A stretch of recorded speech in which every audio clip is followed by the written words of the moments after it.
Estamos ya. Bien, quiero agradecer aquí a Ernesto Madón de Guevara esta invitación para venir aquí.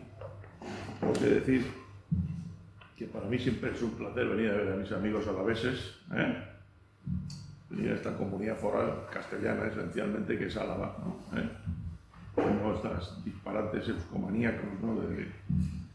Que están ahora tan en boga y tal por el mundo, ¿no? Yo estaba viniendo de la merindad de Valdivielso, donde estaba, ¿no? Y ayer estaba en Oña viendo el monasterio de San Salvador y viendo todas las tumbas de los condes de Castilla ahí, ¿no? Y algún rey de Navarra que hay ahí también. Y pensaba yo, bueno, mañana vamos a hablar de Iberoamérica, de la hispanidad. Bueno, y ahí empezó todo realmente, ¿no? A ver, ahí empezó todo ahí. Empezó todo en ese pequeño condado del Reino de León, que iba desde el Cantábrico hasta el río Duero, ¿no? Y ahí empezó realmente un proceso histórico que ya no se paró hasta el Pacífico y la Antártida. Claro, eso es lo que estamos hablando aquí hoy. Un proceso histórico que nos ha conducido a ser una comunidad iberoamericana de naciones, que es de lo que voy a hablar, lo que está por estructurar, ¿no? Entonces estaba yo en Valdivielso, que apenas a 90 kilómetros de aquí, y estaba pensando, pues, qué les voy a decir a nuestros amigos alaveses y otros invitados sobre Iberoamérica, ¿no? Entonces, el título que combine con Ernesto, un sistema de estados hispanoamericanos, ¿no? ¿No viene ahí? Y la Comunidad Iberoamericana de Naciones. Porque realmente lo que se generó al otro lado del Atlántico fue una civilización hispanoamericana.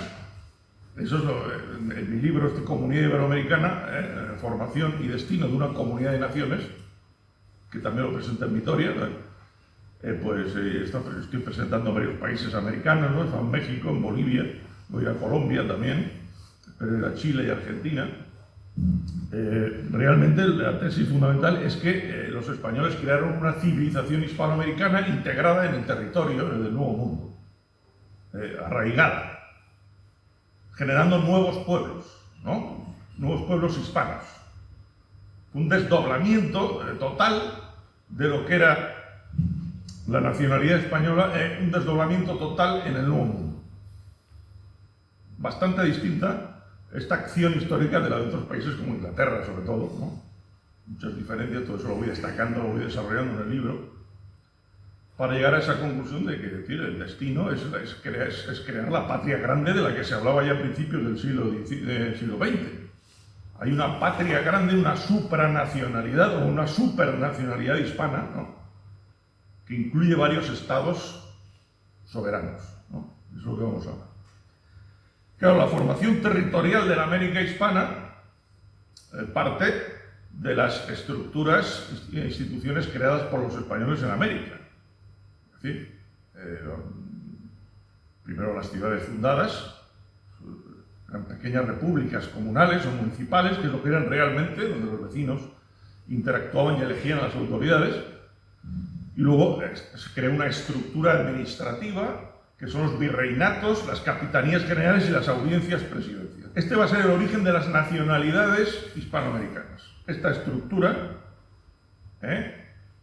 establecida por la monarquía española en América, ¿no?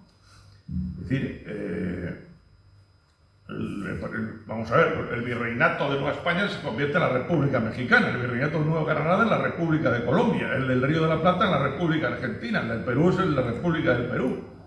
La Capitanía de Chile es la República de Chile, la de Venezuela, la República de Venezuela, la de Cuba, Cuba, y la Capitanía de Centroamérica, Guatemala, era la Federación Centroamericana, que luego fue, como vamos a ver, fraccionada en 5 republiquetas, ¿no? Con la intención de divide y vencerás, ¿no? Entonces, durante 3 siglos se va desarrollando esta sociedad en el Nuevo Mundo, ¿no? Y vemos que en un siglo, el siglo XVI, se han fundado más de 300 ciudades, por no hablar de villas y pueblos más pequeños. 300 ciudades desde el norte de México hasta el sur de Chile. Es una obra civilizatoria inmensa. Es decir, está claro que eso no era montar factorías ahí para explotar a la población y trasladar el producto a la metrópoli. No, esto era una cosa muy distinta. Era un desdoblamiento de la sociedad hispana en América. Creación de nuevas sociedades hispanas en América, de las que van a resultar los pueblos hispanoamericanos, sencillamente. O sea, que existan colombianos, venezolanos, argentinos, peruanos, mexicanos, no es una casualidad, es el resultado de este proceso. O sea, la República Mexicana, por ejemplo, es la más poblada que hay en América hispana. La República Mexicana no viene de la Confederación Azteca, absolutamente no. Viene del Virreinato de Nueva España, directamente, toda su estructura. Los estados mexicanos son las ciudades fundadas por los españoles ahí, su área de influencia, que luego se transforman en estados federados. O sea, de lo azteca prácticamente la nacionalidad mexicana no hay nada. Luego lo llaman el país azteca. Yo estuve en México un mes el año pasado. Les dije en Guadalajara en una conferencia. O sea, México no es un país azteca. Los mexicanos son un pueblo hispano. A ver, que arrebátenmelo. Sí, señor. Estaban todos de acuerdo. Claro, menos algún idiota por ahí que me preguntó qué opina del genocidio que se cometió desde 5 siglos. ¿Y usted cómo se llama? Le dije, ¿cuál es su idioma? O sea, usted viene de los genocidas, ¿no? Usted procede de los genocidas, ¿no? O sea, toda esa manipulación de la historia es algo que hay que combatir, pero hay que combatir con la presencia, con el escrito, con un combate cultural, que tiene que ser político también. El combate que no se da realmente el combate político. Entonces, yo digo, la República Mexicana, como puedo decir cualquier otra. O sea, la independencia, un dicho que en México muy extendido. O sea, la conquista la hicieron los indios y la independencia los españoles, efectivamente. Eso es lo que se dice allí. La conquista la hace el ejército de Cortés, apoyado por varios pueblos autóctonos que detestaban la tiranía esa antropofágica de los aztecas. ¿No? Sin ese apoyo no se habría podido tomar la ciudad de Tenochtitlán. Y la independencia aquí la hacen los descendientes de españoles, criollos. Bueno, pues son. Pues yo digo que la emancipación americana fue una guerra civil entre españoles. Una guerra civil entre españoles, es lo que fue. De la que nacen una serie de estados hispanos. Algunos critican pero pero es que esos estados hispanos criollos, repúblicas criollas, son las que hispanizan definitivamente el territorio, al hacer del idioma español el idioma oficial del Estado. Con eso hispanizan los restos de indigenismo que había. ¿Por qué? Porque tienen que integrarse en una nueva sociedad estatal y las estructuras primitivas indígenas pues tienen que adaptarse a la nueva estructura republicana estatal que se basa en una cultura fundada en el idioma español. O sea que las repúblicas criollas son repúblicas hispanas. O sea, no es un estado neoazteca, la República Mexicana, o la República del Perú un estado neoinca, disparate, absolutamente es todo lo contrario. Por eso aprendamos a valorar esas repúblicas hispanoamericanas, que es una continuación del proceso de hispanización, ya más avanzado, acelerado, a pesar de que algunas élites estuvieran, digamos que cooptadas por la masonería, evidentemente, que ese es otro tema que el periodo de emancipación fue muy relevante, como desarrollo en mi libro, ¿no? Pero digamos que al producirse la emancipación, que es el término correcto, no independencia, emancipación porque es los hijos que se separan del padre. Cuando ya tienen cierta capacidad de autoorganización, pues es decir, se produce una separación de la monarquía borbónica. No se separan del pueblo español, se separan de la monarquía borbónica, que era la forma de Estado existente en España en ese momento. Es decir, nunca hay una separación entre pueblos como tales. Es una separación respecto de la monarquía borbónica, que además dejaba mucho que desear en muchos aspectos en aquel momento. Seguramente muchos de los que estamos aquí, si fuéramos españoles de México o de Argentina o de Perú, hubiéramos apoyado la creación de un Estado hispanoamericano. Porque digamos que lo que estaba guay era ser patriota, no realista. En ese momento, cosas como son. Como digo, fue una guerra civil entre españoles, donde el elemento indígena fue utilizado por ambos bandos, allá donde sí que había todavía una población indígena nutrida, ¿no? O sea que no hay que caer ni en la leyenda rosa ni en la leyenda negra. Si no hay leyenda rosa ni negra, están los hechos históricos. En todo caso, es decir, yo digo una cosa, ¿no? Los españoles, como tal pueblo, con tal etnicidad, no perdieron con la emancipación, porque, es decir, por ahí seguía habiendo españoles americanos. Claro, lo que perdió fue la monarquía borbónica, evidentemente, con otras consecuencias paralelas, ¿no? Pero, es decir, la emancipación es la ratificación del éxito de la hispanización de América, en mi opinión, que intentó ser manipulada por los intereses angloprotestantes, ¿no? Y que económicamente en el siglo XIX consiguieron, en parte, esa manipulación.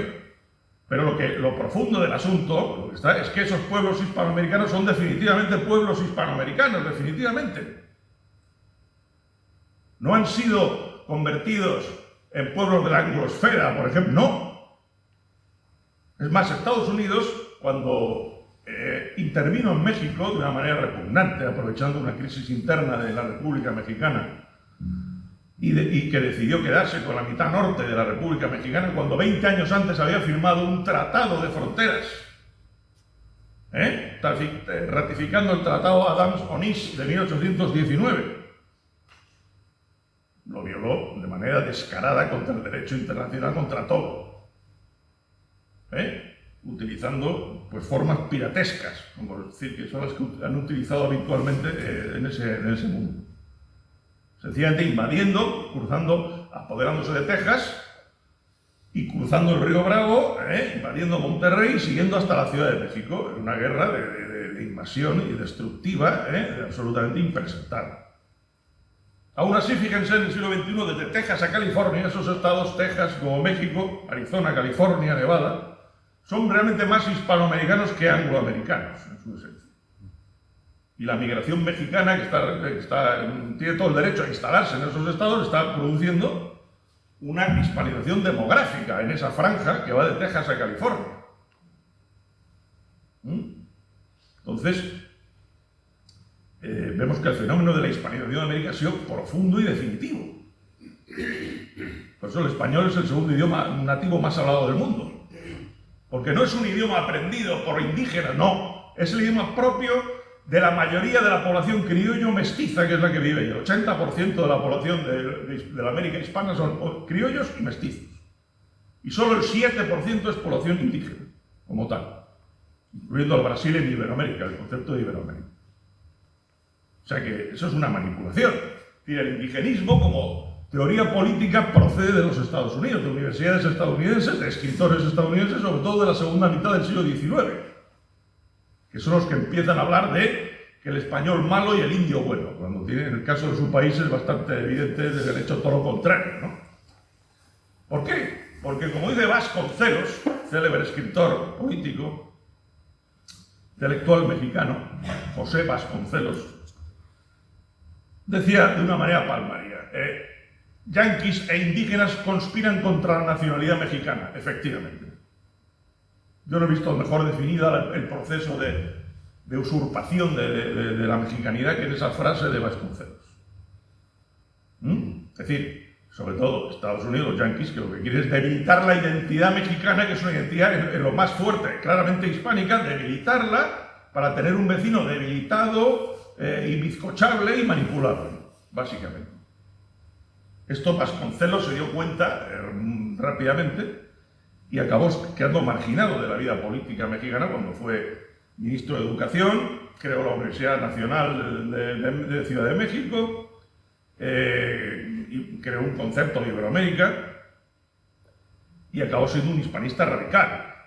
Le robaron unas elecciones en 1930, el Proto-PRI, partido claramente, digamos, cooptado por la masonería, ¿no? Y entonces pues decidió retirarse y dedicarse pues a escribir y demás, ¿no? Pero Vasconcelos es uno de los elementos más destacables a la hora de hablar del caso mexicano. Entonces acaba creándose un sistema de estados hispanoamericanos. Ya en la segunda mitad del 19 está formado un sistema de estados que procede de la territorialidad hispánica, colonial entre comillas, por llamarlo de alguna manera, previa a la emancipación, virreinatos, capitanías generales convertidos en repúblicas. O sea, es la sucesión histórica de esas entidades de virreinatos, la sucesión histórica son las repúblicas hispanoamericanas. Pero eso sí, hay que destacar que hubo una clara política de fraccionamiento desde Washington de esa territorialidad hispanoamericana. ¿En dónde se ve esto? Para poner ejemplos claros, ¿no? Primero hemos dicho el caso mexicano, que se le roba directamente la parte norte de la República. Aprovechando que está poco poblada, que tiene problemas internos la República Mexicana, pues ahí metemos al séptimo de caballería, ¿no?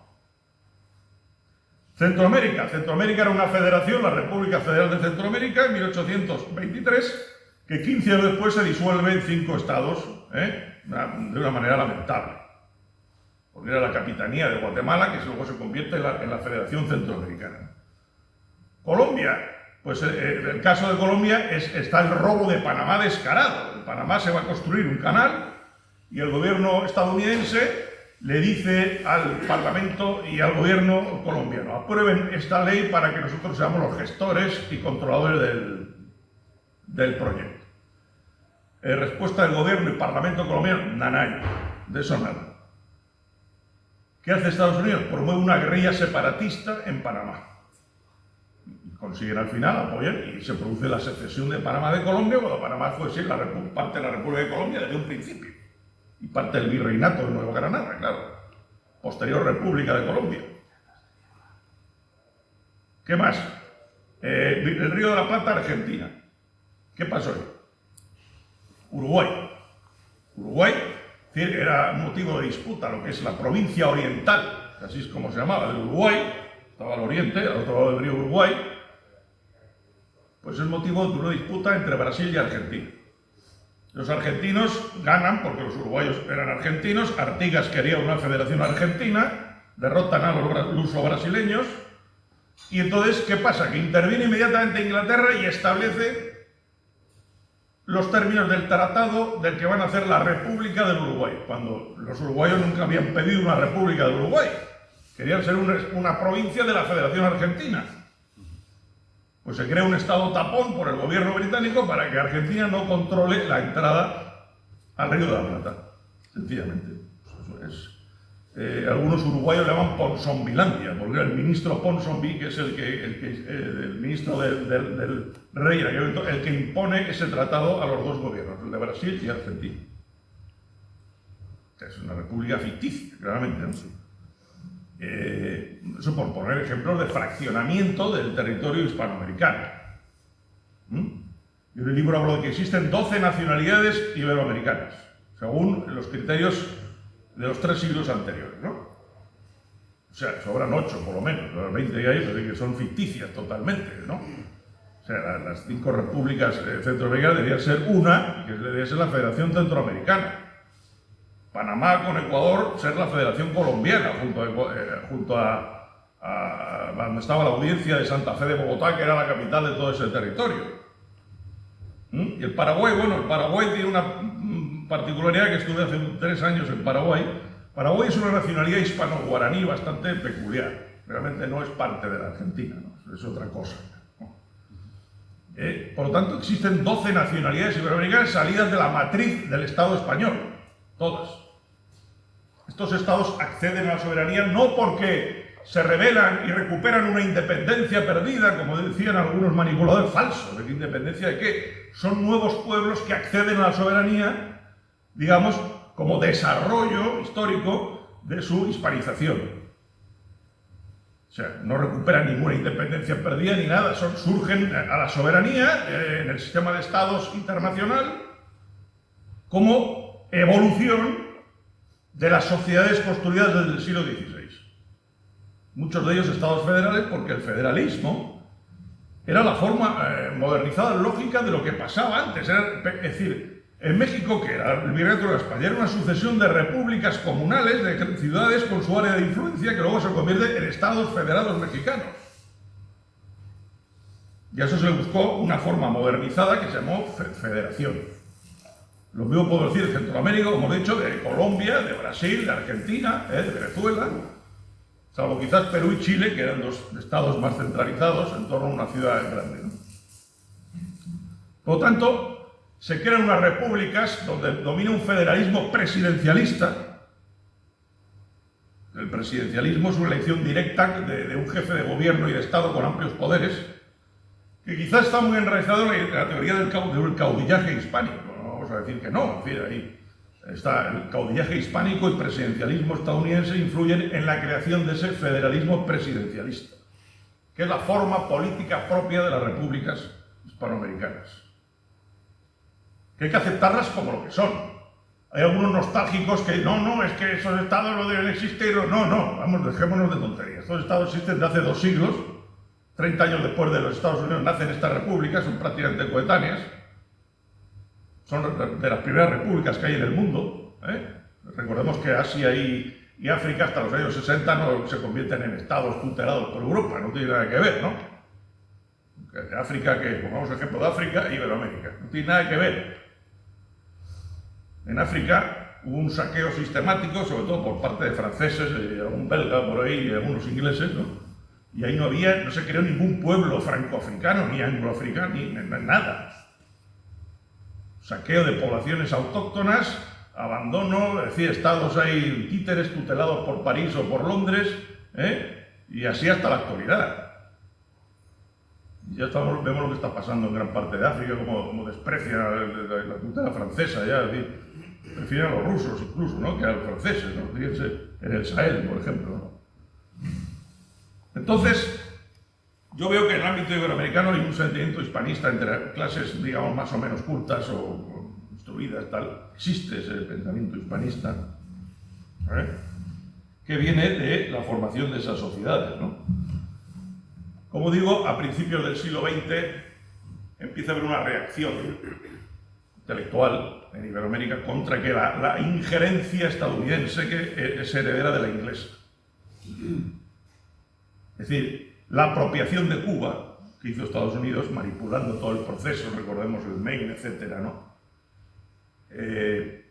Empieza a despertar a bastantes hispanoamericanos para ver dónde está el enemigo. Ahí está Rodó, por ejemplo, con su libro Ariel, o hemos dicho de Vasconcelos, o de Ugarte, el argentino, que habla de la patria grande, el primero que habla de ella, y otros muchos, que empiezan a plantearse realmente cuál es el sitio de los hispanoamericanos en el mundo. Claro, ser una especie de neocolonia yanqui, sometida a los intereses económicos, financieros de Estados Unidos. Entonces ahí viene una primera reacción, proyectos de integración, apenas esbozados antes de la Segunda Guerra Mundial. Ya después, en la segunda mitad del siglo XX, empieza a haber movimientos, esa Unión Centroamericana Económica Comercial, el Mercosur, la Alianza del Pacífico, UNASUR, son intentos bastante frustrados, porque al final se convierten en funcionales al imperialismo económico estadounidense, Y claro, la Comunidad Iberoamericana de Naciones, que debe ser la apuesta final, la Comunidad Iberoamericana de Naciones. Eso es lo que creo yo que, como concluyo mi libro, precisamente, es el reto del siglo XXI, construir esa patria grande de todos los hispanos, ¿no? Siempre hispanos venceremos todos, les digo yo cuando hablo, retomando un lema de la Reconquista, que era siempre godos venceremos todos. O sea, siempre hispanos venceremos todos. Es lo que les digo yo a mis oyentes y a mis amigos hispanoamericanos. Pero claro, en cuanto se deja de serlo, o se es de manera débil o inconsciente, pues acaba siendo engullido por el fuerte, el que es más fuerte. Y desde Waterloo el más fuerte es el anglo-protestante, claramente. Ha ganado guerras e ha impuesto su criterio. Pues claro, es lo que pasa en la historia. Tú ganas guerras, mira la Primera, la Segunda Guerra Mundial, pues tú impones tu criterio, tu forma de pensar, tu forma de vivir, tus intereses económicos, etc. Que eso es lo que estamos ahora, año 2024, pues seguimos en ese ámbito. Pero siguen vivos las nacionalidades hispanoamericanas. El mundo hispano sigue vivo. No ha podido ser engullido ni destruido por el estadounidense.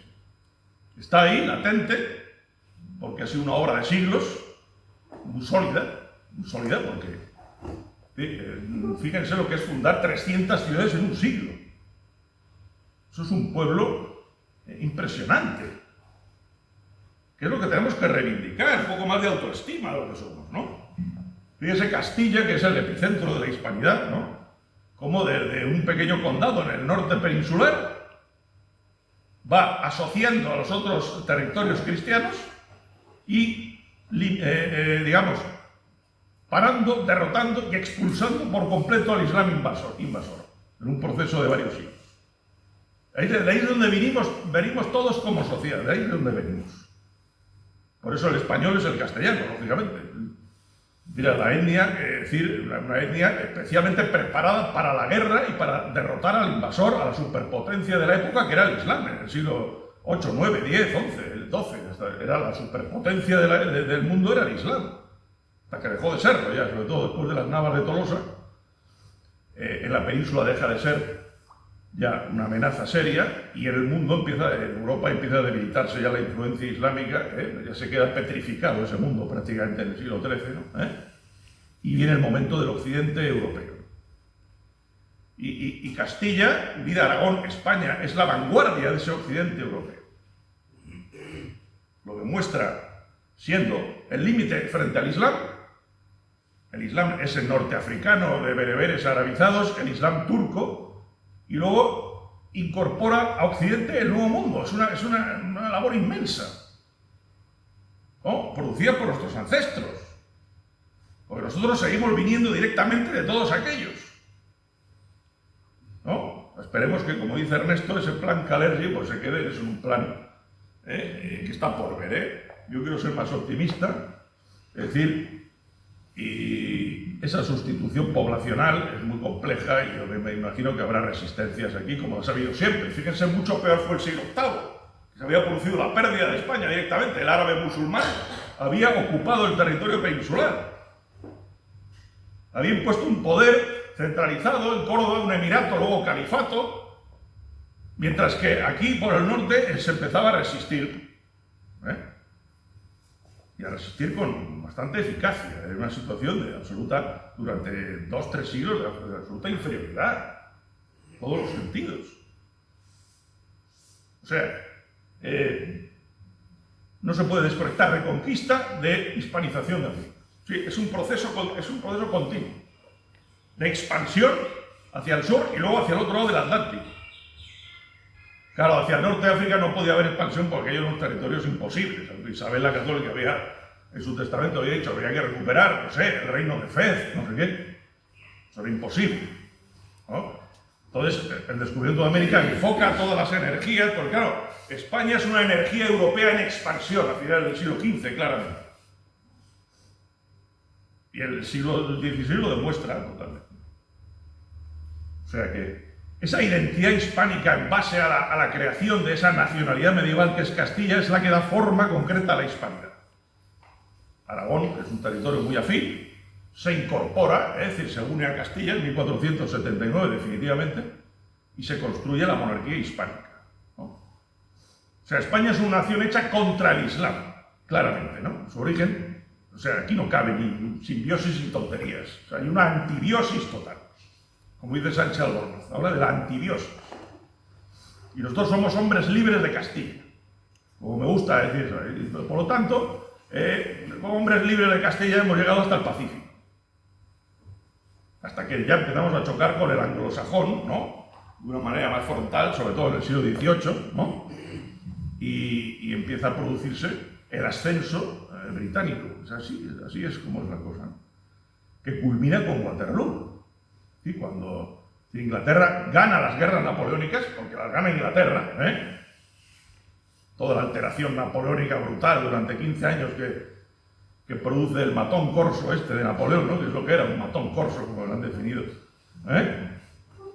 pues todo eso se viene abajo, porque era insostenible, y entonces emerge Gran Bretaña,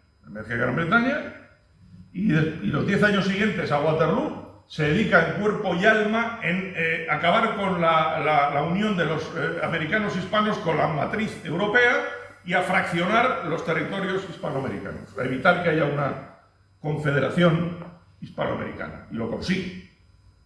El Congreso de Panamá de 1826, que promueve Bolívar, lo boicotea, lo destruye, se mete ahí, compra delegados de los nacientes estados, utiliza sus logias masónicas, pues la masonería es un invento inglés, no nos engañemos, aquí se habla de la masonería, ¿qué es? Que ha tenido un protagonismo en la edad contemporánea muy relevante, siempre dentro de su discreción o secretismo, claro, porque la historia real es una, y la historia real es una, y la historia que nos cuentan es otra, ¿no? Entonces cooptaron en los puertos de Caracas y Buenos Aires, sobre todo, que es donde más ingleses había, empezaron a cooptar a personas de la élite hispano-criolla de ahí, de esas ciudades, de esa zona, y ahí empezaron a meterse, a influir, a manipular, y muchos picaron, y muchos pues dijeron, ah, sí, voy a ser independiente, voy a hacer lo que quiero y tal. Sí, pero al final los que les dirigían eran los bancos ingleses, el gobierno inglés, las logias inglesas, etc.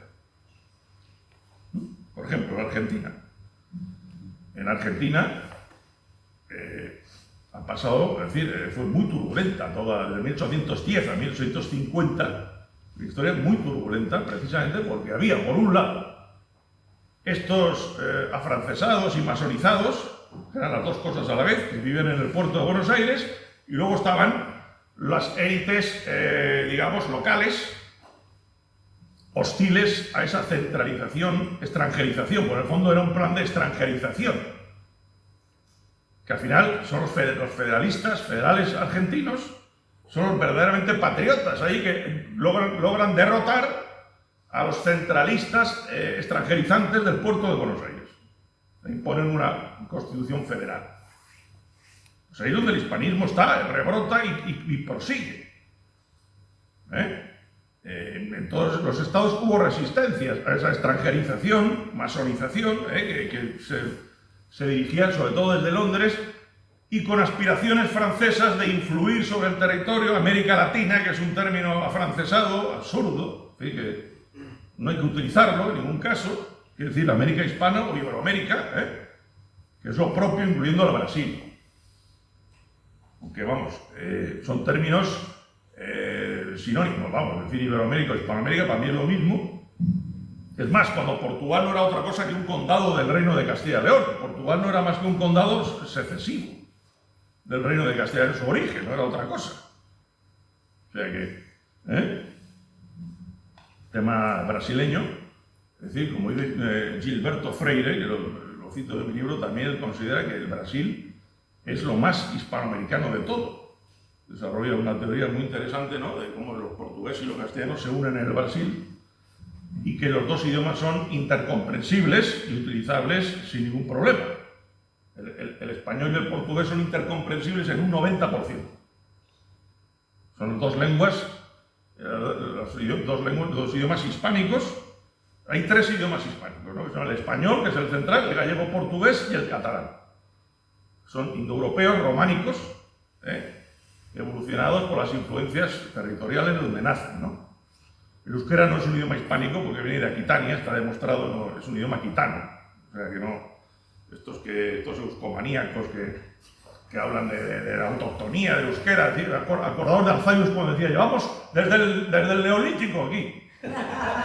Decía, me gustaba decir, y se ha demostrado que fue en el siglo VI cuando empezaron a llegar aquitanos que hablaban euskera desde el otro lado del Pirineo, por profesores de la Universidad de Deusto como Abaitua y otros. Esto está demostrado ya.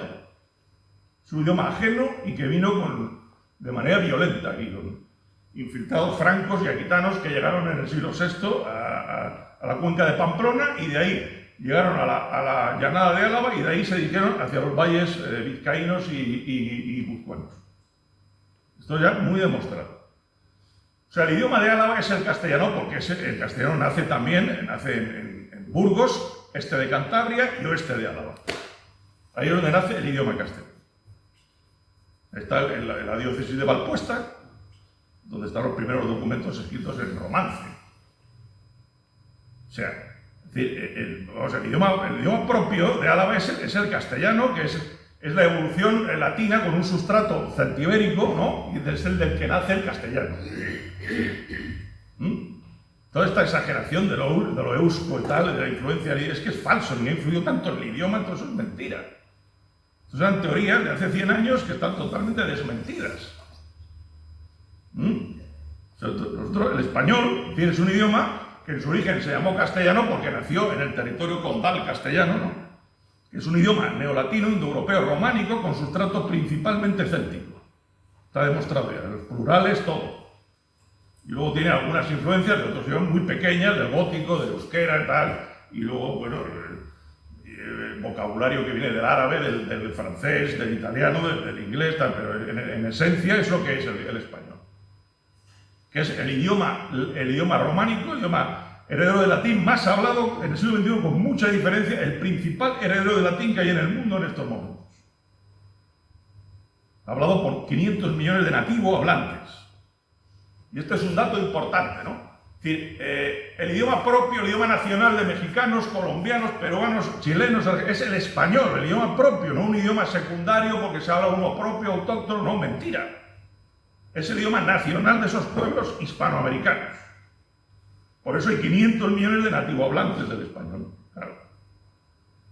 Y luego hay unas lenguas marginales indígenas, pues que hablan pueblos indígenas que todavía sobreviven, porque mira, pues la mayor parte de los indígenas se fueron integrando, se fueron mestizando, pero todavía quedan algunos, sobre todo en los Andes centrales, como los aymaras o los quechuas, y poco más. Bueno. Luego está el guaraní del Paraguay, pero tú ves que el paraguayo, que es un criollo básicamente, no tiene un fenotipo indígena en absoluto, que habla indistintamente español o guaraní. ¿Por qué? Porque el fenómeno de creación de Asunción y el Paraguay fue un acuerdo entre castellanos y un pueblo guaraní. Y lo tienen muy a gala, con todo derecho, por supuesto, ¿no? Por lo tanto, la Comunidad Iberoamericana de Naciones es el punto final, ¿no? El punto final es la creación de la Comunidad Iberoamericana de Naciones, es decir, es el reto del siglo XXI. Se llama, la patria grande se llama Comunidad Iberoamericana de Naciones, que es una unión de repúblicas constitucionales, al hispánico modo, lógicamente. Es decir, evidentemente esa entidad debe tener una institucionalidad. Ya existe esa Comunidad Iberoamericana en ciernes de una manera muy, digamos, todavía mínima. Hay una Secretaría General Iberoamericana que tiene su sede en Madrid, que habría que potenciar. Habría que crear un ministerio de Iberoamérica, de España. Como yo he dicho a algunos gerifantes políticos. Habría que crear una conferencia iberoamericana anual donde todos los jefes de gobierno y de Estado se reúnan en serio para tomar medidas. La Corte Iberoamericana de Derechos Humanos sustituye a la Corte Interamericana de Derechos Humanos de San José de Costa Rica, que sea precisamente un tribunal de apelación máximo entre los pueblos hispanoamericanos. Incluso crear una fuerza iberoamericana de intervención, en caso de agresiones externas o de sujetos que toman el poder de una manera ilegítima, o etcétera, ¿no? Que se pudiera una intervención inmediata, ¿no? Claro, hay ideas que hay que desarrollar en este siglo XXI. Ese es el reto del siglo XXI, porque hay una supranacionalidad o supernacionalidad común. Yo cuando estoy en México, en Bolivia o en Argentina, yo no me siento extranjero, francamente, plenamente extranjero no me siento. Te sientes en un país hispano. Todo el que haya estado, todo español debe estar en Iberoamérica alguna vez. Porque eso es fundamental. Fundamental. Y otra cosa es que hispanoamericanos que vienen a España, que la mayoría son gente normal, como nosotros, que además no tienen los problemas de integración que tiene un marroquí o yo qué sé, o otra cosa, ¿no? Evidentemente. Además les hemos producido nosotros. Es que a los hispanoamericanos los hemos producido nosotros. Tienen un derecho también de doble nacionalidad que está reconocido. Es decir, cosa que nos sucede con los magrebíes, que están producidos contra nosotros. En todos los sentidos. Desde el genético hasta el religioso, hasta en todos los sentidos. Hay una antibiosis con el árabe musulmán y esta es la identidad hispánica. Y el que no lo quiera ver así se engaña. Se engaña. Aquí Al-Ándalus fue un aborto histórico que quedó en nada, desapareció. Aunque parte de una usurpación ilegítima. Aquí está la clave del origen de nuestra identidad. Es decir, el Islam, que es en términos de la teología cristiana, es una herejía, una secta herética, ¿no? En términos teológicos, una secta beduina, sí. Pues se estrelló quiso islamizar Europa y ¿contra quién se estrelló? Contra Castilla se estrelló, sí, y no pudo. Todos cayeron. Omeyas, almorávides, almohades, benimerines, todos cayeron. No alcanzaron sus objetivos, fueron destruidos, en su tiranía islámica fueron destruidos. Son tiranías esclavistas, básicamente, lo que eran. Fueron destruidos. Y de esa destrucción nace la hispanidad, nace Iberoamérica, el Salto a América y la hispanización de este territorio inmenso que va desde California y Nuevo México hasta la Tierra del Fuego. Con algún punto al otro lado del Pacífico, en Filipinas, algún punto de apoyo al otro lado del Pacífico. Aunque Filipinas realmente no fue hispanizada, ¿no? Como lo fue América. Hay una ciudad como Zamboanga donde sí se habla una especie de español y tal, pero en general pues no son tagalos, son hispanos. Los filipinos no son hispanos. Ni los guineanos tampoco son hispanos, no nos vamos a engañar. Aunque la isla de Bioko sí debería haber estado bajo la órbita española de alguna manera, se descolonizó muy mal aquello, igual que los saharanos, ¿no? Por lo tanto, hay que ver, como veo que hay aquí, se va a hablar del trauma de ser español también, ¿no? ¿Es un trauma? ¿Por qué? ¿Por qué es un trauma?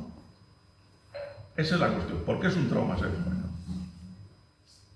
Bueno, eso nos lo van a explicar luego más adelante, lo escucharemos con mucho detenimiento. Pero lo que está claro es que si no se tiene conciencia de lo que se es, de una identidad propia, el trauma está ahí. Y la sustitución y la denigración está ahí, pero recordemos ya para terminar cómo en situaciones críticas, y más críticas que esta, como fue la pérdida del 711, o la invasión traición napoleónica, ¿no? Hubo una reacción nacional popular que, pues restauró una identidad, formó primero y restauró una identidad, que es lo que tenemos que tener presente. Pues nada más, muchas gracias.